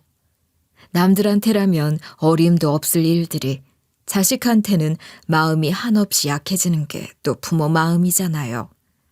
저는 한치의 망설임 없이 당연한 거라 생각하며 남편이 남기고 간 돈을 모두 아들 명의로 넘겨줬어요. 네 사업만 잘 된다면야 뭐가 아쉽겠니? 우리 아들 꼭 하고 싶은 일 성공시켜라. 어? 정말 고마워요, 엄마. 내가 꼭 성공시켜볼게. 그리고 엄마한테 꼭 호강시켜줄게. 나 믿지? 그럼 우리 아들 믿지. 엄마가 우리 아들 안 믿으면 누굴 믿겠니? 그런데 어쩐지 그 일 이후 아들 내외는 거짓말처럼 발길이 점점 끊기기 시작했어요. 그리고 그때까지만 해도 저는 순진하게도 섭섭해하고 서운해하면서 둘을 기다렸어요. 사업을 시작해 바쁘다. 원래 사업 초기가 일이 많아 그렇다 하는 아들에게 오히려 제가 미안해하며 눈치 없이 전화를 걸었구나. 얼른 하던 일 해라. 엄마는 괜찮다 하며 사과까지 해댔죠. 그러다 제가 아들놈 속셈을 뒤늦게 알아차린 건 몇 달 뒤였어요. 그때까지 아들 내외는 바쁘다며 통 오지 않을 때였고 저는 아무리 바빠도 명절에는 올 테니 명절만 손꼽아 기다리고 있었어요. 그런데 명절 하루 전날 갑자기 연락이 와서는 애가 아파서 이번에 집에 못 갈 것 같다고 하는 거예요. 아니, 우리 태경이가 왜? 무슨 일이냐? 큰일이라도 난 거야? 할미가 우리 손주 아프다는데 가봐야지. 어느 병원이니? 어? 눈에 넣어도 안 아플 손주가 병이나 입원까지 했다니 저도 당연히 깜짝 놀랐죠. 아니야, 크게 걱정할 정도는 아니고 고열이 좀 있는데 당분간 추위를 지켜보는 게 좋을 것 같아서 일단 우리는 여기 있으려고. 근데 애가 감기 몸살이 좀 있어서 우리도 감기를 좀 옮았거든요. 혹시 엄마한테 감기 몸살 기운 옮기면 안 되잖아. 엄마 가뜩이나 면역력 약해진 상태인데 큰일 나면 안 되지. 그러니까 우리가 일단 명절 지나고 한번 시간 내서 찾아뵐게요. 그때까지 며칠만 기다려줘. 미안해, 엄마. 아휴, 그래 알았다. 그 작은 것이 아파서 어쩌겠냐. 그래도 너무 애태우지 말고 너라도 푹 자라. 그래야 애도 정신을 차리지. 알았지? 명절만 고대하고 있었던 터라 서운함이 컸지만 어쩔 수 없었죠. 그리고 애가 아프다는데 부모 마음이 얼마나 애가 타겠어요. 어린 자식 걱정에 잠이나 제대로 자려나 싶어 저는 또 제 자식 걱정이 앞섰죠. 그러고서 얼마쯤 지났을까. 제가 아들 내외의 고약한 진실을 알게 된 건 한 친척 결혼식에서였습니다. 저희 아들은 일이 바쁘다며 못 오고 저희 직계 가족 중에선 저만 혼자 간 결혼식이었는데 글쎄 거기서 만난 조카가 저더러 숙모 여행은 잘 다녀오셨어요? 하고 묻는 거예요. 여행이라니 갑자기 무슨 얘기인가 싶어 갸우뚱한 표정을 짓자 저더러 조카가 그러더군요. 왜? 요 앞번에 민용이 놈이 저희 여행사에서 여행상품 구해가지고 같이 다녀온다고 했었잖아요. 아유, 명절 앞뒤로 시간을 제법 빼서 가족여행 다녀온다는 거 듣고 어찌나 부럽든지. 저희는 이맘때가 성수기이기도 하고 일이 워낙 바빠서 길게 휴가를 못 가는데 민용이는 사업도 막 시작해서 잘 되는 모양이고 그래도 그놈이 확실히 효도는 잘해요. 아들 잘 둬서 숙모도 좋으시겠어요. 그런데 그 순간 제 표정이 일그러진 걸 조카도 보고 만 거죠. 저기 숙모. 조카는 갑자기 허둥지둥하기 시작했어요. 저 당연히 숙모도 같이 간 줄. 아유, 이걸 참 어째. 전 여행상품 추천해주고 나머지는 우리 직원이 처리해서 상세한 내용을 몰랐거든요. 얼핏 봤더니 민용이가 5명 여행을 신청했기에 당연히 명절이고 하니까 숙모 모시고 애들이랑 같이 5이서 다녀오는 여행인 줄 알았는데 아니었나 보네요. 아이, 그놈이 왜 그랬을까? 먼저 가보고 숙모 나중에 모시고 가려고 그랬나? 황급히 말도 안 되는 얘기를 덧붙이며 제 눈치를 보는 조카에게 제가 이것저것 캐물었죠. 언제 가서 언제 오는 일정이었고 어디로 갔는지. 그런데 정말 명절 전후 여행이 맞더라고요. 저한테는 애가 아파서 그렇다며 애 핑계까지 대놓고서는 참 너무한다 싶었죠. 그동안은 섭섭해도 한 번도 표현한 적 없었는데 그날은 도저히 저도 못 넘어가겠더라고요. 저들끼리 여행 다녀온다 하면 제가 뭐 뜯어 말리기라도 하나요? 근데 제 돈은 다 가져가 놓고 뻔뻔하게 발길 뚝 끄는 게 눈치 보이니까 그런 핑계까지 대가면서 명절에까지 안 온 게 너무 고약하고 괘씸한 거예요. 제가 집에 와서 전화를 걸어 따졌더니 아들은 오히려 당당하게 나오더라고요. 아, 그거 들으셨구나. 형도 참 입도 싸네. 거기 가면 안 되겠네. 그래도 고객인데 고객 정보를 그런 식으로. 그래서 할미한테 손주 아프다는 거짓말까지 해가며 누구랑 그렇게 여행을 다녀왔니? 뭐 우리 식구들이랑 처제까지 해서 5이서 다녀왔어. 엄마도 알잖아. 처제 이번에 취업한 거. 그래서 겸사겸사 축하나 할 겸 가자고 해서 같이 간 건데 거기다 엄마를 어떻게 끼워 넣어. 그럼 처제가 엄마 눈치 보여서 가서 뭐 퍽이나 잘 놀겠어? 아들의 반응이 너무 서운하고 서러웠어요. 제가 뭐 거기에 끼고 싶다고 했나요? 전 그동안 서러움을 다 털어놓기 시작했어요. 정말 어떻게 나한테 이럴 수가 있냐, 어? 원하던 돈 너한테 증여해주고 나니 발길을 뚝 끊지를 않나. 이제 애 아프다 거짓말까지 해가면서 발길 한 번을 안 하니. 그럴 거면 앞으로도 명절에 오지 말아라. 그냥 니들끼리 여행 다니고 잘 살아. 그렇게 파르르 화를 내고 전화를 뚝 끊어버렸죠. 그런데 이것들 그런 말은 잘도 지키더라고요. 드문드문 해오던 연락마저도 아예 끊어버리고 이제는 제 생일이나 명절, 심지어는 저희 남편 기일에조차 전화 한 통을 안 하는 거예요. 기가 딱 막혔습니다. 남편 죽고서 저한테 그렇게 깍듯하고 다정하게 잘하던 게 결국은 다 돈 때문이었다는 게 확실해지는 순간이었죠. 자식 낳아 키운 지난 모든 날들에 깊은 회의감이 몰려왔습니다. 남편 기일에 저 혼자 간소하게 제사상 차려놓고 남편 생각하면서 참 많이도 울었어요. 이런 자식놈 때문에 당신이 그렇게 평생 고생을 하다 갔구려. 여보, 우리가 자식을 잘못 키웠나 봐. 우리가 그놈을 잘못 키웠나 봐. 그렇게 남편 사진을 부여잡고 하소연을 하며 혼잣말을 하고 혼자 울다 잠이 들었던 밤이었습니다. 그날 밤의 막막함과 외로움은 지금까지도 사무치게 남아있어요. 그리고 그렇게 아들 내외와는 완전히 연락이 끊긴 채로 1년이 넘는 시간이 훌쩍 흘렀고 그 시간 동안 저는 또 한 번 가까운 사람을 떠나보내야 했습니다. 다름 아닌 저한테 하나 있는 친언니가 세상을 떠난 거였죠. 나이가 든다는 게 서러운 게 이런 것 같아요.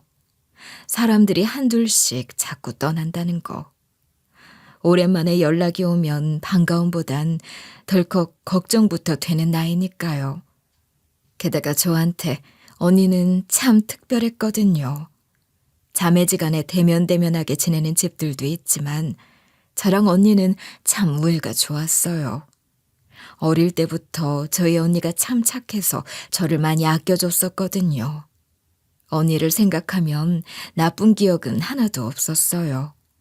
어린 시절부터 이렇게 늙어서까지 언니는 저한테는 너무너무 좋은 사람이었어요.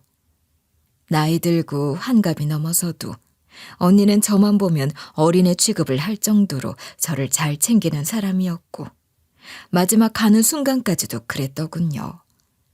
친언니가 마지막 가는 길에 남기고 간 재산을 다 제 앞으로 해놓은 거예요. 언니 아들은 경찰로 일하다가 10년 전 안타깝게도 순직했고 형부도 몇 년 전에 돌아가셨기 때문에 언니는 평생 모은 걸 다 저한테로 남겨주고 간 거였죠. 아들놈한테 재산 홀랑 다 남겨주고 간 차에 그렇게 저한테는 다시 큰돈이 생기게 됐고 이번엔 일부러 아들한테 말을 안 했습니다. 뭐 말을 하려야 할 수도 없었죠. 어차피 연락조차 안 했으니까요. 그런데 이 얘기를 제 대신 저희 사촌 언니가 저희 아들한테 했나 봐요. 어느 날 사촌 언니한테서 연락이 왔더라고요. 신자야, 내가 사실 너한테 좀 실수를 했나 싶어서 말이야. 사실 내가 어제 민용이한테 연락을 했었거든? 우리 아들 보험하는 거 알지? 애가 보험이 잘 안 돼가지고 한숨을 푹푹 쉬잖니. 그렇게 숫기도 없는 게 무슨 보험팔이를 하겠다고 덤벼서는 그러는지. 암튼 그래서 내가 민용이한테나 좀 부탁을 해볼까 싶어서 연락을 해서 오랜만에 만나러 갔잖니. 듣자 하니 민용이가 그래도 사업을 시작하고 꽤 일이 잘 풀리는 모양이란 말이야. 그래서 내가 뭐 오랜만에 만나고 했으니 이런저런 얘기를 하다가 아무렇지 않게 말을 꺼냈어. 말을 꺼내다니 무슨 말을 말이야? 그게 순자 언니가 너한테 재산 남기고 간 거 말이야. 난 아들이니 당연히 알 거라 생각하고 그냥 별 생각 없이 툭 꺼낸 말이었는데 말을 하고 보니 아차 싶은 거야. 민용이 반응을 보니까 전혀 모르고 있었던 모양인 거야. 내 쪽이 그런 것 같던데 맞지? 어쩐지 순자 언니 장례식 때 민용이가 안 보인다 했는데 혹시 둘 사이에 무슨 일이라도 있는 거니? 아휴, 내가 이게 입이 방정이지, 입이 방정이야. 너도 알지? 내가 입 산 거. 또 내가 또 이런다. 어제 난 70이 넘게 이렇게 철이 안 드니. 아휴, 아무튼 간에 그냥 넘어가기엔 도통 신경이 쓰여서 말이야. 아무래도 내가 괜한 말을 한 것 같아서 내가 뭐 못할 말 한 건 아닌가 싶어서 연락을 해봤다. 언니, 그런 거 아니야. 실은 언니한테 낱낱이 말은 안 해도 우리 민용이가 사업 문제로 좀 골치를 앓고 있거든. 그래서 말 안 하고 있다가 걔 힘들다고 하면 보탬이나 될까 해서 일부러 말을 안 하고 있었어. 내가 뭐하러 그런 걸 숨기겠어. 나한테 우리 아들뿐인 거 언니도 잘 알면서. 아유 그치 그런 거지? 그래 그렇다니 다행이다. 난 또 내가 못할 말을 했나 싶어 걱정을 했지 뭐냐. 저는 애써 속내를 감추며 사촌 언니에게 그렇게 둘러댔어요. 하지만 그 얘기를 듣고 나니 속으론 이놈들이 이걸 노리고 나한테 다시 연락을 해오지 않을까 싶은 촉이 오더라고요. 그리고 역시나 예상 적중. 며칠 뒤 주말에 갑자기 아들이랑 며느리가 애들까지 데리고 한참 만에 저를 찾아왔지 뭐예요. 그러면서 죄송하다고 오열을 하대요. 엄마, 너무 미안해. 실은 그때 엄마가 너무 서운해 하시는 것 같아서 차마 더는 말도 못 꺼냈어. 그때 사실 우리 딴에는 엄마 생각해서 그렇게 한 거였어. 멀리 가는 여행인데 엄마가 비행 오래 하시는 것도 무리일 거고, 그렇다고 시간이 그때밖에 안 났는데 엄마 빼고 간다고 하면 너무 서운해 하실 것 같고 말이야. 그래서 우리 딴에는 변명을 한다고 그렇게 한 거였는데 너무 잘못된 생각이었나 봐. 사실 그렇게 해놓고 우리도 얼마나 후회를 했는지 몰라. 엄마한테 와서 미안하다고 하고도 싶었고 너무 보고도 싶었는데 엄마가 너무 강하게 나오면서 명절날도 오지 말라고 화를 내셔서 올 엄두도 못 내고 있었지 뭐야. 근데 너무 보고 싶었어요, 엄마. 진심이야. 괘씸하게도 아들과 며느리는 악어의 눈물을 뚝뚝 흘려대고 있더군요. 지들이 더 이상 얻어물 콩고물 없으니 발길 끄는 거면서 그것까지 제 탓을 해대는 게 너무 어이가 없었죠. 저는 이것들이 어떻게 나오나 싶어 속으로만 생각하면서 가만히 두고 보고 있었어요. 그동안 아들놈이 했던 짓이며 패턴들을 보면 또 한동안 잘하는 척하다 살살 저를 어떻게든 꼬셔서는 저희 언니 재산 받은 거 지들 앞으로 홀랑 가져가려고 저러는 게 분명하다 싶었거든요. 이젠 저도 놈들의 꼼수를 알았으니 경계태세를 늦추지 않았죠. 속으로는 이번에는 택도 없다 요놈아 하면서 겉으로는 우리 아들 다시 만나니 좋은 척, 우리 손주 예뻐하기나 하면서 시침이 딱 떼고 예전처럼 지냈죠. 아들놈도 한번 했던 짓이 있어서 그런지 이번엔 대놓고 재산에 대해 묻지 못하더라고요. 당장 그러자니 너무 티가 나겠나 싶었는지 틈을 보며 때를 기다리는 게 느껴졌죠. 그런데 하필 아들 내외랑 술을 좀 과하게 마신 날이었습니다. 아들이 사업하면서 좋은 중국 술이 들어왔다고 가지고 와서는 저한테 자꾸 따라주는 걸 마시는 게 아니었는데 그때 그만 취해서 이것저것 물어보는 말에 제가 대답을 하고 만 거예요. 하여간 술이 문제죠. 도수 높은 술이 오랜만에 들어가니까 저도 모르게 정신이 아득해졌고 오랜만에 취기가 오르니까 기분도 살짝 오르더라고요. 아, 엄마, 그리고 미안했어요. 이모 돌아가신 거 못 가봐서. 실은 그때 우리 가족이 내 딸 코로나에 걸려서 고생을 오지게 하고 있었거든. 도저히 갈 상황이 못 됐어. 애가 친구한테 옮아왔는지 콜록콜록거리다가 결국 우리 네 식구가 다 걸려버린 거야. 그렇게 되고 나니 어디 장례식을 갈 수가 있나. 나도 참 마음이 안 좋더라고. 그래도 이모가 나 많이 예뻐해 주셨는데 마지막 가시는 길 뵙지도 못하고. 그나저나 엄마 얼마나 슬프셨어. 엄마가 이모랑 얼마나 가깝고 친했는지 내가 다 아는데. 불쌍한 우리 이모. 항상 우리 신자 하면서 엄마 걱정만 하셨는데. 이제 걱정 마세요. 제가 더 잘할게요. 아들놈도 술이 좀 들어가서는 되도 않는 아양을 떨어대기 시작하더군요. 그리고 이내 아들은 속내를 드러내기 시작했어요. 아참, 엄마.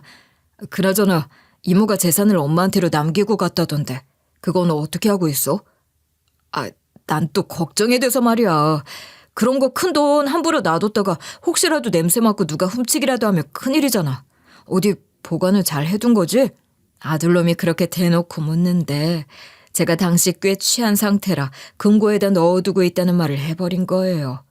아니, 그걸 왜 금고에다 넣어뒀어, 위험하게.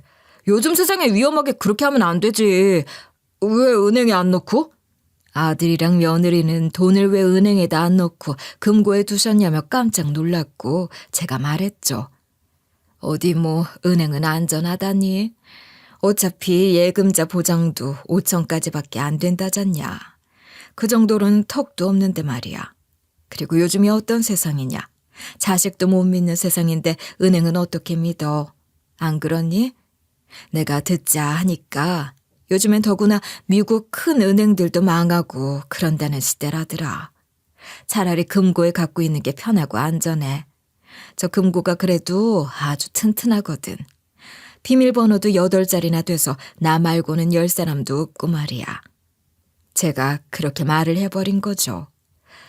이후 전 술에 취해서는 주책을 부리면서 비밀번호가 굳게 잠긴 금고까지 보여줬어요. 어머니, 비밀번호는 제대로 잘 설정해 두신 거 맞죠? 그런 거 너무 쉬운 걸로 하면 안 되는데. 그럼 나도 외우기 헷갈릴 정도라니까. 그럼 안 되지. 혹시 엄마도 잊어버리고 못 열면 어떡해. 그러다 영영 못 열면 어쩌려고. 어디다 적어라도 놓으시지. 아니야. 요즘엔 금고도 카드키가 있단다. 카드키로 열면 그만이야. 전 요즘은 금고도 카드키가 있어 괜찮다는 말까지 해버리고 말았고 다음날 일어나 그 모든 상황이 죄다 기억이 났어요. 아유, 내가 입방정을 떨었구나 싶더라고요. 그 뒤로 아들 내외는 넌질나게 저희 집을 드나들기 시작했어요. 둘의 속셈이 너무나도 분명히 보였죠. 그리고 그날도 그랬죠. 며느리가 저희 집에 애들까지 데리고 왔더라고요. 어머님, 저희 왔어요. 그이는 퇴근하고 곧 올 거고 저희 먼저 왔어요. 오늘 제가 뭐 가지고 온 줄 아세요, 어머니? 사실 제가 얼마 전부터 도시락집 하나 열려고 생각하고 있거든요. 근데 어머님 평가를 한번 받아보고 싶어서요. 어머님 음식 솜씨가 제가 아는 사람 중 최고잖아요. 어머님이 좋다고 하시면 장사 잘 될 것 같아서 한번 점검 받아보려고 가져왔어요. 그러면서 며느리는 도시락을 싸갖고 와서는 저한테 내밀더라고요. 그래, 그럼 좀 이따 먹어보마. 크게 배가 고프지 않아 이따 먹겠다고 했더니 며느리는 한사코 지금 먹어보라며 보채더라고요. 에이, 어머니, 저 지금 꼭 좀 평가 받아보고 싶은데 따뜻할 때 먹어야 알 수 있잖아요. 식으면 맛이 달라지는데. 많이 배부르세요? 지금 좀 드셔보시면 안 돼요, 어머니? 네? 네? 다 안 드셔도 되니까 반 정도라도 드셔주시면 너무 좋을 것 같은데. 소름 끼치게 막 애교까지 떨어대면서 어머니 하고 부탁을 하는 거예요. 하는 수 없이 숟가락을 들어 먹어보려고 하는데 그때 둘째 손자 녀석이 끼어들었죠. 할머니, 나도 먹을래. 나도 줘. 그래서 저는 손자한테 먼저 주려고 한술 더 입에 넣어주려고 했죠. 그런데 며느리가 그걸 보고는 갑자기 자지러지듯이 소리를 지르는 거예요. 고태희, 너 지금 뭐 하는 거야? 할머니 거 손대면 안 된다고 했지? 왜? 나도 먹어보고 싶어. 한 입만. 둘째 손자는 한 입만 하면서 애교를 부렸고 손주 예쁜 짓 보며 저는 며느리더러 괜찮다고 했죠. 왜 그러냐? 난 괜찮다. 같이 먹게 둬라. 자, 우리 태희. 그러면서 제가 손자 입에다 밥을 넣어주려고 할 때였어요. 그때 며느리가 갑자기 손으로 제가 수저든 손을 탁 치면서 신경질적으로 소리를 빽 지르는 거예요. 주시지 말라니까. 왜 그러세요, 정말. 주지 말라니까. 그 순간 너무 놀라기도 했고 무안하기도 하고 당황스럽기도 했어요. 나 먹던 것도 아니고 새 도시락을 까자마자 손주 입에 넣어주는 게 그렇게 못할 짓은 아니잖아요. 제가 며느리 하는 짓이 너무 황당해 빤히 쳐다보자 며느리는 아차 싶었는지 황급히 덧붙였어요. 죄송해요, 어머니. 그게 아니라 실은 애가 식탐이 너무 강해서 문제예요. 먹고 왔는데도 또 자꾸 저러고. 그게 제가 자꾸 알러지인지 뭔지 뭐만 먹으면 자꾸 아토피 비슷하게 올라오기도 하고 해서 제가 최대한 가려서 주려고 하는 중이라.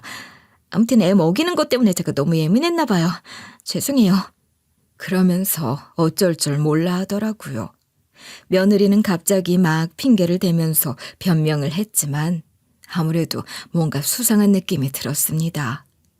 처음에는 식탐 때문이랬다가 나중엔 알러지랬다가 아토피랬다가 말이 자꾸 앞뒤가 안 맞는 것도 이상하고 설사 그렇다 해도 그렇게 제가 들고 있던 숟가락을 잽싸게 날아와 쳐낼 만큼 그게 어마어마한 일은 아니잖아요. 무슨 독이라도 탄 것도 아니고 말이죠. 그런데 거기까지 생각이 미치니까 그렇구나. 여기에 뭘 넣은 거구나 싶은 생각이 드는 거예요. 그 순간 온몸에 소름이 쫙 돋더군요. 고태희, 너 뭘 잘했다고 자꾸 울어? 어머니 죄송해요. 저 얘 좀 잠깐 달래고 올게요. 아니 다시 한번 너무 죄송해요, 어머니. 제가 애 때문에 요새 신경이 너무 날카로워졌나 봐요. 어머님한테 그러는 게 아닌데 너무 죄송해요. 며느리는 울어제끼는 둘째 손자를 들쳐업고 애 좀 달래고 오겠다며 나갔고 그 사이 저는 허겁지겁 며느리가 가져온 도시락을 다 비웠어요. 물론 먹어서 비운 건 아니고 다른 데다 담아 버려버렸죠. 제 가방에 들어있던 약봉지에다 몰래 밥을 담은 거예요. 아무래도 이거 뭔가 있다 싶어 일부러 버린 거였죠. 한 10분, 15분쯤 흐른 뒤 며느리는 우는 손자를 달래고선 들어왔고 어느새 절반 넘게 비운 도시락을 보더니 깜짝 놀라더라고요. 어머, 어머니, 그새 이만큼이나 드셨어요? 혹시 맛이 어떠셨어요? 입에는 좀 맞으셨어요? 네 솜씨가 내 맛은 아닌 모양이다. 내 입맛엔 안 맞는구나. 옛날 사람이라 그런가. 간이 어찌 이리 짜고 달고 자극적인지 더는 못 먹겠더구나. 그러면서 전 수저를 탁 내려놨죠. 그런데 제가 혹평을 했는데도 며느리는 어째 좋아하는 눈치인 거예요. 확실히 이거 너무 수상한데 싶었죠. 그리고 한 30분쯤 더 지났을까? 저희 아들도 퇴근 후 도착했고 저희는 같이 얘기를 나누고 있었어요. 그런데 갑자기 아들이 시계를 슬쩍 보더니 저한테 묻더라고요. 저기 엄마, 좀 피곤해 보이시는데 혹시 많이 졸리세요? 그러자 옆에 있던 며느리는 살짝 당황한 눈치를 보이며 아들의 옆구리를 살짝 찌르는 거예요. 못 본 척하면서 그 미묘한 공기를 포착한 저는 확신이 들었어요. 아, 뭔가 졸리게 하는 것을 유도했구나라는 확신이 들었던 거죠. 그리고 저는 눈치 빠르게 곧바로 졸린 척을 하기 시작했습니다. 그래, 어떻게든 버텨보려고 했는데 티가 많이 난 모양이구나. 아유, 요즘은 왜 이렇게 잠이 오는지 모르겠다. 아마 나이가 들어 그런가 보다. 초저녁 잠이 많아져 큰일이야. 아주 8시 뉴스도 시작하기 전에 그렇게 잠이 와서 일찍 잔다니까. 그랬더니 아들이랑 며느리는 화색을 띠고는 그럼 1~2시간만 잠깐 주무시라고 하더군요. 아유, 그럴 수야 있나. 설거지도 해야 하고 할 일들이 있는데. 어머, 아니에요, 어머니. 힘드시게 뭐하러 직접 하세요. 제가 할게요. 어머님 얼른 눈 좀 붙이세요. 눈에 졸음이 가득하세요. 며느리는 얼른 본인이 하겠다면서 나더러 얼른 주무시라며 바쁘게 설치기 시작했어요. 저는 그럼 잠깐만 눈 좀 붙이마 하고 자는 척을 하기 시작했죠. 평소 잠버릇처럼 살짝 코까지 고는 흉내를 내기 시작하자 아들 내외는 안심이 됐는지 제가 잠든 걸 확인한 후 슬슬 움직이기 시작하더라고요.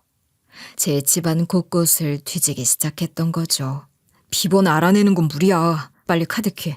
어떻게든 카드키를 빨리 찾아야 돼. 알았으니까 빨리 찾기나 해. 난 이쪽 볼 테니까 당신은 저쪽으로 가봐. 빨리 카드키를 찾아야 한다면서 난리를 쳐대기 시작했고 저는 가느다랗게 실눈을 뜨고 두 인간이 온갖 방을 다 뒤지며 카드키를 찾겠다고 혈안이 된 걸 보게 됐죠. 아들 내외가 다른 방으로 가 뒤지면서 카드키를 찾고 있는 사이 저는 조용히 창문을 열고 바로 마당으로 뛰어나왔습니다.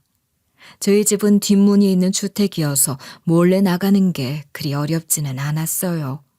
그리고 저는 제 가방 약봉지에 담겨있던 도시락 밥덩이를 품에 안아 들고는 곧바로 경찰서로 직행했습니다. 그 금고요? 사실 그 금고 안에는 아무 돈도 없었어요. 제가 술 취해서 입을 나불대는 실수를 했지 않냐고요? 그건 제가 아들 내외가 그 돈의 행방을 찾을 걸 알고 그 두 놈이 저한테 물으면 그렇게 말하려고 수도 없이 생각하고 각본을 짜놓고 외운 대사였어요. 그걸 술에 취한 와중에도 제가 그대로 읊어버린 거였죠. 그때 제가 좀 취했던 건 맞지만 정신을 다 놔버릴 정도로 취한 건 아니었거든요. 원래 술이 그렇게 약한 편이 아니기도 했고 또 아들 내외를 견제하려다 보니 정신력도 더 강해졌던 것 같아요. 게다가 아들이 속내를 드러내기 시작하니 저도 이때다 싶어 금고 이야기를 꺼냈던 거였고요. 그리고 아니 요즘 세상에 금고에다 돈을 넣어두는 인간이 어디 있습니까? 사실 돈은 모두 안전하게 계좌에 다 들어가 있었고 저는 두 놈들 한번 제대로 엿먹어 보라고 일부러 금고에 돈을 넣어둔 척 한 거였거든요. 그렇게 해두면 분명 두 놈이 저희 집에 와서 금고에 손을 댈 거라는 걸 알고 있었고 그럼 그때 절도죄로 신고해 깜빵에다 쳐넣어버릴 작정이었던 거죠. 오죽하면 제가 두 놈들 때문에 저희 집에다가 녹음기까지 설치를 해뒀다니까요. 여기 이거 성분 분석 좀 해줘요. 여기 뭐가 들어있는지 그거 알 수 있죠? 경찰에서 조사하면 그런 거 다 나온다면서요. 제가 뛰어들어와서는 다짜고짜 밥덩이를 내밀면서 경찰한테 성분 분석 좀 해달라고 하니까 처음에는 경찰이 절 웬 미친 노인네 보듯 보더라고요.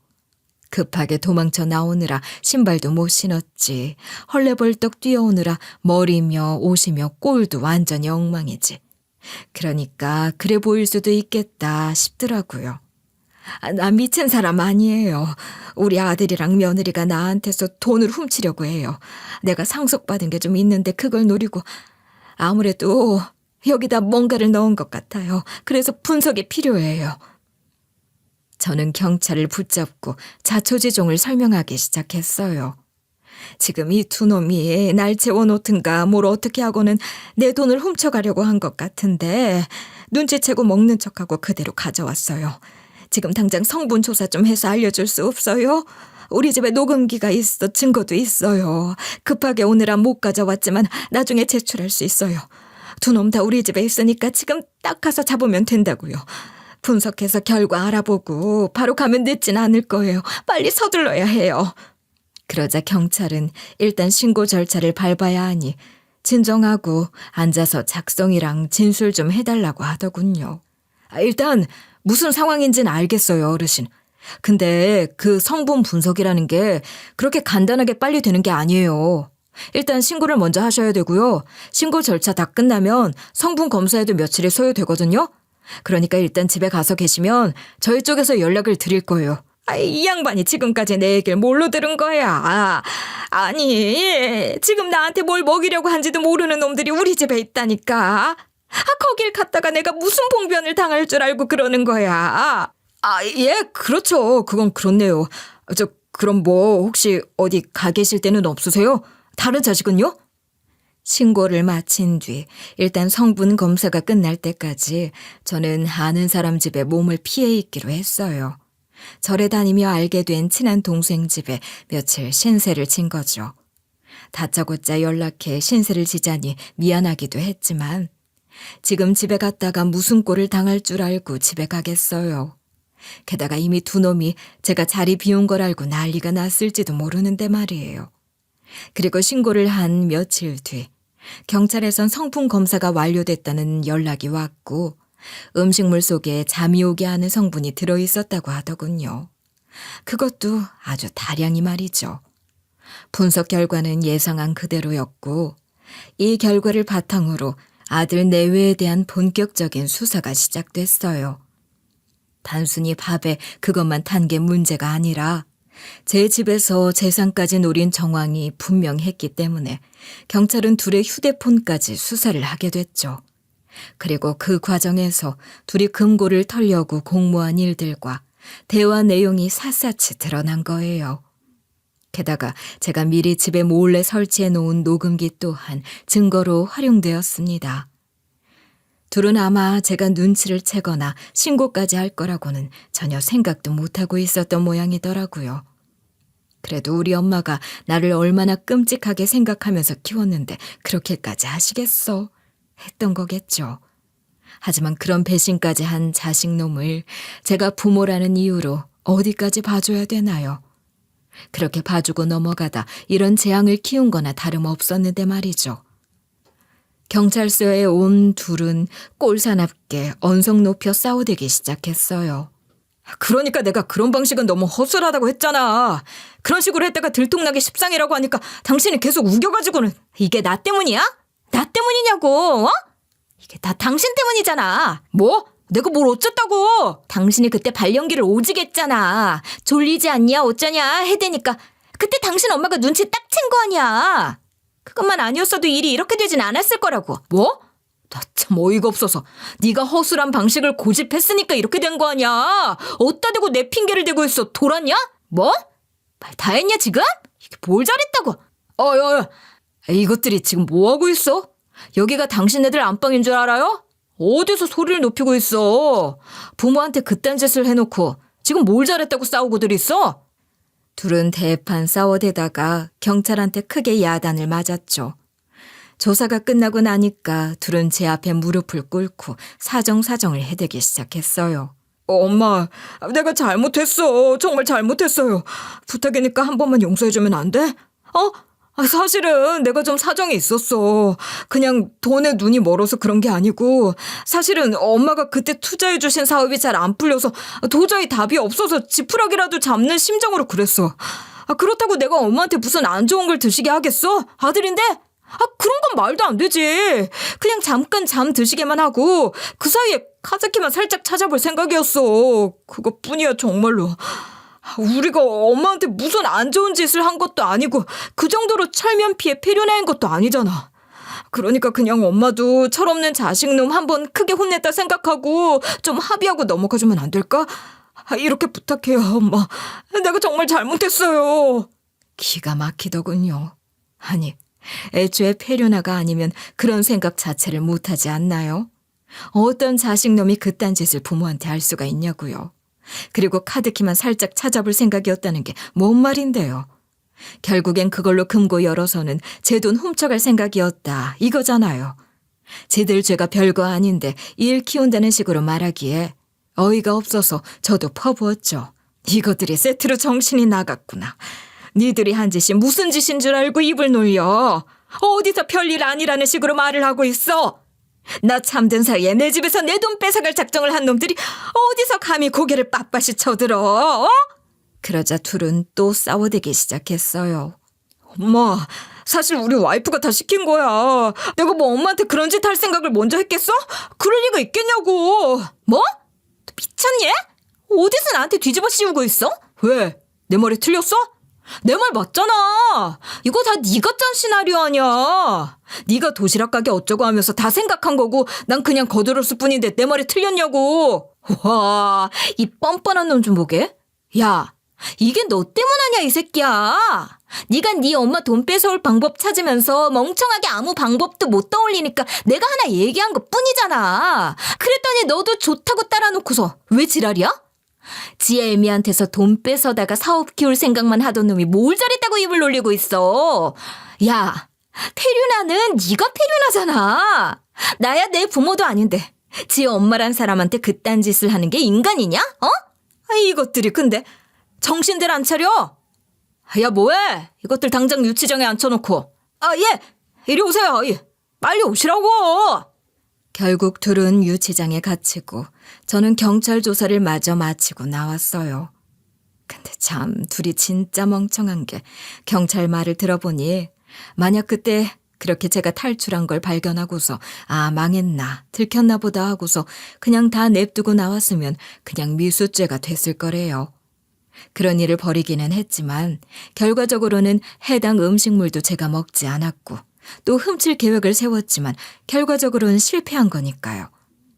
그런데 이 두 놈들은 멍청한 건지 약은 건지 제가 창문으로 탈출한 걸 알고는 이러다 엄마 돌아오면 돈 훔쳐갈 방법 없다 하고는 그 금고를 둘이서 끙끙대고 옮겨서 아예 탈취를 해간 거예요. 그래서 지들끼리 어디에다 맡겨서 열어보려고 한 거죠. 그런데 그렇게 되면 그 안에 뭐가 들어있건 어쨌건 절도죄가 성립된 거잖아요. 결국 금고 안에 들어있던 건 거액의 돈 대신 별것 아닌 나부랭이들 뿐이었으니 꽤나 허탈하긴 했을 테지만요. 결국 둘은 재판에 넘겨졌고 항소까지 한 끝에 징역 대신 벌금형을 받게 됐어요. 마음 같아서야 깜빵까지 갔다 오면 좋았겠지만 현실적으로 거액을 훔친 게 아니니 저도 징역까지는 힘들겠다고 생각은 했었어요. 거액의 벌금까지도 아니었지만 그냥 그놈들 한 방 먹여준 것만으로도 좋았죠. 저더러 자기네 안 그래도 빚지게 생겼는데 더 힘들어졌다며 징징대는 소리 해대는데 그게 이제 더 이상 나랑 무슨 상관이니? 니들 알아서 해라 하고 딱 잘라버렸죠 뭐. 이후 저는 오래 살던 집을 팔아서 아파트로 이사했어요. 두 놈들이 함부로 찾아오지도 못하게 주소도 안 알려줬고 보안도 더 잘 되는 안전한 곳으로 이사한 거죠. 여긴 경비가 꽤 잘 돼 있어서 내 허락 없이는 못 들어오거든요. 연락처도 바꿔버렸고 주소도 안 알려줬더니 이후 사촌 언니와 조카를 통해서 아들놈이 저를 찾아대더라고요. 저도 차마 지 낯짝을 들이밀 용기는 없었는지 손주들 핑계를 대더군요. 자기는 미워도 손주들 생각은 나시지 않냐면서 태경이 태희가 엄마를 많이 보고 싶어해요. 할미 하면서 어찌나 찾는데요 하는 가증스러운 메시지를 보내왔는데 얼씨구나 하고 바로 삭제를 해버렸죠. 자식놈들은 이게 문제인가 봐요. 뭐든 베풀고 잘해주고 내어주기만 하니까 그런 상황에서조차 제가 또 바보같이 다시 속아 넘어갈 거라 생각한 모양이죠. 하지만 그동안 그렇게 당했으면 됐지 2번, 3번 또 같은 잘못을 반복할 생각이 저는 없거든요. 손주 물론 예쁘죠. 하지만 제 자식은 뭐 안 예뻤나요? 그렇게 죽고 못 살던 자식놈한테 배신 한번 당해보고 나니 아들이고 손주고 다 소용없다 싶고 오만정이 다 떨어지더라고요. 늙음하게 생긴 돈 남보다 못한 가족 말고 더 좋은 곳에 쓰려고 다짐하고 있어요. 그리고 저는 친언니한테서 받은 돈의 일부로 작은 가게도 하나 열었습니다. 아들을 위해 평생 살아왔고 아들이 제 노후를 책임져 줄 거라 당연하게 믿었고 또 아들만이 제 인생의 행복이라 생각했던 저였지만 그게 얼마나 어리석은 환상이었는지 저는 뒤늦게 다 알아차렸죠. 결국 자식조차도 남이라는 걸. 누구도 100% 믿어서는 안 된다는 거요. 이제는 언제 배신할지 모르는 남이 아니라 제 자신을 위해 투자하고 제 자신을 위해 행복하고 제 스스로 제 노후를 준비하려고 해요. 그리고 무엇보다 나이가 들었지만 일을 할 수 있다는 게 참 복이라는 생각이 드는 요즘입니다. 얼마나 더 살 수 있을지 알 수는 없지만 이제는 누구를 위해서가 아니라 저를 위해서 살며 또 다른 사람들에게 베풀고 보시하며 살 생각입니다.